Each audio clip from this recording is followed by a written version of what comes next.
আমার যে এখন যে সময়টা চলছে এটা বোনাস লাইফ। আমি তো শহীদ হওয়ার তামান্না নিয়ে রাস্তায় নেমেছিলাম। এই টাকাগুলো আসলে ত্রাণের টাকা ছিল না। মানুষ যে বিভিন্নভাবে যে প্রশ্ন করছিল, সামাজিক যোগাযোগ মাধ্যমে আচ্ছা। যেভাবে ট্রল হচ্ছিল, হুম।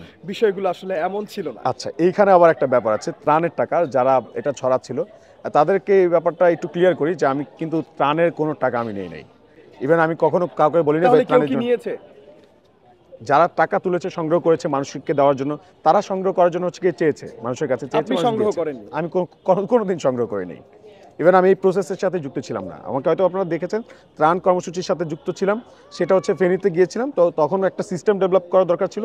ত্রাণটা কিভাবে যাবে, কোন উপায়ে যাবে, কার মাধ্যমে যাবে, কোন সিস্টেমে যাবে, মানুষ ঠিকমতো পাচ্ছে কিনা তাদের তালিকাটা তৈরি করা, এবং হচ্ছে কোন গোডাউনে মানে ত্রাণটা আমরা রাখবো, এবং কতটুকু কার কাছে পৌঁছাবো, মেডিসিনটা পৌঁছাবো কিনা, মানে কার কাছে পৌঁছাবো, কার হচ্ছে গিয়ে কার মানে ডেলিভারি হবে, কোন মানুষটা প্রেগনেন্ট, এইগুলো ইনফরমেশন রেডি করা এবং তাকে ট্রিটমেন্ট দেওয়া, এবং বন্যা পরবর্তীকালীন যে পুনর্বাসন সেটার জন্য যে প্ল্যানগুলো করা।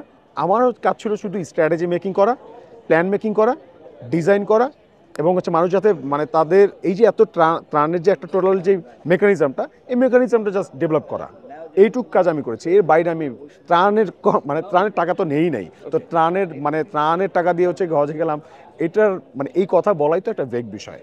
হ্যাঁ, এটা যারা করছে এটা তো ইন্টেনশনালি করছে, আওয়ামী লীগের লোকেরা করছে, তারা পছন্দ করছে না ব্যাপারটা যে বাংলাদেশের মানুষ এত সুখী কেন। রনির কাছে আমার সর্বশেষ প্রশ্ন যে এখন থেকে আসলে রনির কার্যক্রমের বিষয়গুলো কেমন হবে? রনি আসলে এখন থেকে কি করবে? রনির প্ল্যান কি? আমি রনি, দেখেন রনি, আপনি, আমি, আমরা না কেউ এখন আলাদা না। আমার যে এখন যে সময়টা চলছে এটা বোনাস লাইফ। আমি তো শহীদ হওয়ার তামান্না নিয়ে রাস্তায় নেমেছিলাম, বাসনা নিয়ে রাস্তায় নেমেছিলাম, কিন্তু আল্লাহ আমাকে কবুল করেন নাই। এটা তো আমার একটা মানে চিরজীবনের একটা আক্ষেপ। যতদিন আমি বেঁচে যাব ততদিন আমার হচ্ছে এই আক্ষেপটা থেকে যাবে।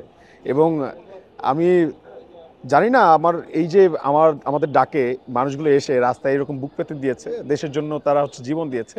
এই যে মানে এই যে মানে না পাওয়া বা তাদেরকে ফিরিয়ে আনতে না পারার যে আক্ষেপটা, তাদেরকে তো আমরা কোনোদিন ফিরিয়ে আনতে পারবো না। তো ওই যে ট্রমাটা, এটা কতদিন আমাকে বয়ে বেড়াতে হবে, কতদিন ওই কষ্টটা আমার পাইতে হবে আমি জানি না। আমি খুব কষ্ট পাই ব্যাপারটা নিয়ে। সো আল্লাহ আমাকে তাড়াতাড়ি করে হচ্ছে কবুল করুক। তো এখন বিশ্বাস করি সবাইকে দিয়ে তো সব কিছু হয় না। তো কেউ হচ্ছে নেতৃত্ব দিবে, কেউ নতুন বাংলাদেশ গড়ার চেষ্টা করবে। আমার মতো মানুষ যারা আছে আমরা তো হচ্ছে বিপ্লবের মন্ত্র ছাড়াবো সব দিকে, চতুর্দিকে। আজকে বাংলাদেশের বিপ্লব করাটা শিখলাম, এখন হচ্ছে সারা বিশ্বের বিপ্লবটা শিখবো। কিভাবে বিশ্বের অন্যান্য দেশে যারা মজলুমরা আছে তারা কীভাবে জালেম থেকে মুক্তি পাবে সেটা নিয়ে কাজ করবো, সেটা নিয়ে পড়াশোনা করছি। এখন নিজেকে গড়ছি, দক্ষ করে তুলছি, সারা পৃথিবীতে ছড়িয়ে যাওয়ার জন্য হচ্ছে যতটুকু নিজেকে তৈরি করা লাগে সেটার দিকে নজর দিচ্ছি। আশা রাখি একজন শিক্ষার্থী হিসেবে আপাতত দেখতে পাবেন, অন্য কোনো কিছুতে না।